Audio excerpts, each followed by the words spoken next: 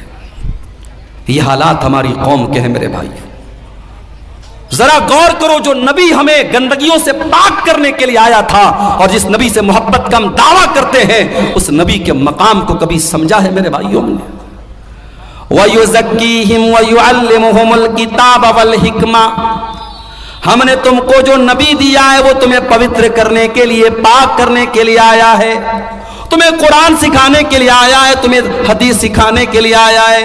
وَإِن كَانُوا مِن قَبْلُ لَفِي ضَلَالٍ مُبِينٍ، اس نبی کے آنے کے پہلے تم کھلی ہوئی گمراہی میں تھے۔ ایک صحابی اللہ کے نبی کے پاس آتے ہیں، اے اللہ کے نبی، میں نے اسلام لانے کے پہلے بہت سارے گناہ کیے ہیں، اے اللہ کے نبی کیا میرے گناہ سب کے سب توبہ سے معاف ہو جائیں گے؟ آپ نے فرمایا التوبۃ تعدم ما قبلها، توبہ سے پہلے تم نے جتنے گناہ کیے تھے، سچی توبہ کرنے کے بعد سارے گناہ معاف ہو جائیں گے۔ اے اللہ کے نبی، میں نے اپنے ہاتھوں سے اپنی بیٹی کو زندہ زمین میں گاڑا تھا، میں نے اپنی بیٹی کو دفن کیا تھا، اپنی بیٹی کو، اپنی معصوم بچی کو اپنے ہاتھوں سے قتل کیا تھا، اس کو گڈھے میں ڈالا تھا، اس کو قبر میں زندہ ڈال دیا تھا۔ اے اللہ کے نبی کیا میرا یہ گناہ بھی اللہ تعالیٰ معاف کر دے گا؟ صحابی بیان کر رہے ہیں، آنکھوں سے آنسو بہ رہے ہیں، اپنی معصوم بچی کو یاد کر کے رو رہے ہیں۔ نبی اکرم کی آنکھوں میں بھی آنسو آ گئے۔ آپ نے فرمایا اے میرے صحابی، الاسلام یہدم ما قبلہ والتوبۃ تعدم ما قبلہا، اسلام لانے کے پہلے تم نے جو گناہ کیے تھے، اسلام لانے کے بعد وہ سارے کے سارے معاف ہو جائیں گے، اور توبہ کرنے سے پہلے تم نے جو گناہ کیے تھے، توبہ کرنے کے بعد سب معاف ہو جائیں گے۔ نبی اکرم تو ان رسم و رواج کو ختم کرنے آئے تھے میرے بھائی۔ جس سماج میں بیٹیاں پیدا ہوتی تھیں تو سماج کے لیے کلنک مانی جاتی تھی، بیٹی پیدا ہوتی تھی، بیٹی کے باپ کا چہرہ کالا پڑ جاتا تھا۔ اللہ تعالیٰ نے قرآن میں نقشہ کھینچا ہے، وَإِذَا بُشِّرَ أَحَدُهُمْ بِالْأُنْثَى ظَلَّ وَجْهُهُ مُسْوَدًّا وَهُوَ كَظِيمٌ، جب اس کو بشارت سنائی جاتی تھی تیرے گھر میں بیٹی پیدا ہوئی ہے تو باپ کا چہرہ کالا پڑ جاتا تھا۔ يَتَوَارَى مِنَ الْقَوْمِ مِنْ سُوءِ مَا بُشِّرَ بِهِ، وہ اپنی قوم کو اپنا چہرہ نہیں دکھاتا تھا۔ أَيُمْسِكُهُ عَلَى هُونٍ أَمْ يَدُسُّهُ فِي التُّرَابِ، کہ کیا کہوں، اگر اس بیٹی کو پالتا ہوں تو سماج میں ذلیل ہونا پڑے گا، اور دوسرا راستہ یہ کہ اپنی بیٹی کو زندہ زمین میں گاڑ دوں۔ وہ زندہ زمین میں گاڑ دیتے تھے۔ میرے نبی نے آ کر کے بتایا کہ نہیں، بیٹی زمین میں گاڑنے والی چیز نہیں ہے، بیٹی تو رحمت ہوتی ہے، بیٹیاں تو انمول ہوتی ہیں۔ میرے نبی نے آ کے بتایا من آل جاریتین حتی تبلغا جاء یوم القیامت انا وہو کہاتین، جس کو اللہ نے دو بیٹیاں دے دی اور دو بیٹیوں کی اس نے اچھی پرورش کر لی، دونوں بیٹیاں جوان ہو گئیں، ان کی اچھی جگہ اس نے شادی کر دی۔ اللہ کے نبی فرماتے ہیں دو بیٹیوں کا باپ قیامت کے دن اس حال میں آئے گا جیسے یہ دونوں انگلیاں ایک دوسرے کے ساتھ ملی ہوئی ہیں، دونوں انگلیاں جیسے ایک دوسرے کے ساتھ سٹی ہوئی ہیں، وہ بیٹیوں کا باپ اپنے نبی کے ساتھ آئے گا قیامت کے دن۔ آپ نے قرآن کی آیت پڑھ کے سنائی ہے وَإِذَا الْمَوْءُودَةُ سُئِلَتْ بِأَيِّ ذَنبٍ قُتِلَتْ، جب زندہ زمین میں گاڑی گئی لڑکی سے پوچھا جائے گا، جس بیٹی کو اس کے باپ نے زمین میں دبایا تھا، دفن کیا تھا، اس بیٹی سے پوچھا جائے گا بِأَيِّ ذَنبٍ قُتِلَتْ، اے بچی تجھے تیرے ماں باپ نے کیوں مارا تھا، تیرے باپ نے تجھے کیوں قتل کیا تھا؟ میرے نبی نے آ کر کے دنیا کا سب سے بڑا پاپ قرار دیا کہ کوئی اپنی اولاد کو قتل کر دے۔ آج بھی قتل ہو رہی ہے اولاد، آج طریقہ بدل گیا ہے صاحب۔ وہ کیا کرتے تھے، پیدا ہونے کے بعد مارتے تھے، ہم پیدا بھی نہیں ہونے دیتے، ماں کے پیٹ میں مار دیتے ہیں۔ میرے پاس ایک لیڈی ڈاکٹر کا میسج آیا واٹس ایپ کے اوپر، حیدرآباد کی رہنے والی ہیں، ابھی نئی نئی ڈاکٹر ہوئی ہیں، کہنے لگی مولانا صاحب میرے پاس ایبارشن کے بہت سارے کیس آتے ہیں، کنواری لڑکیاں آ رہی ہیں، شادی نہیں ہوئی ہے، کسی کے ساتھ ناجائز تعلق ہوا، حمل ٹھہر گیا، آ کر کے ایبارشن کروا رہی ہے، میں کیا کروں؟ میں نے کہا جائز نہیں ہے آپ کے لیے۔ میں نے کہا ایک ہی کنڈیشن میں یہ چیز جائز ہو سکتی ہے، شادی شدہ عورت ہے اور میاں بیوی کے درمیان تعلق ہوا اور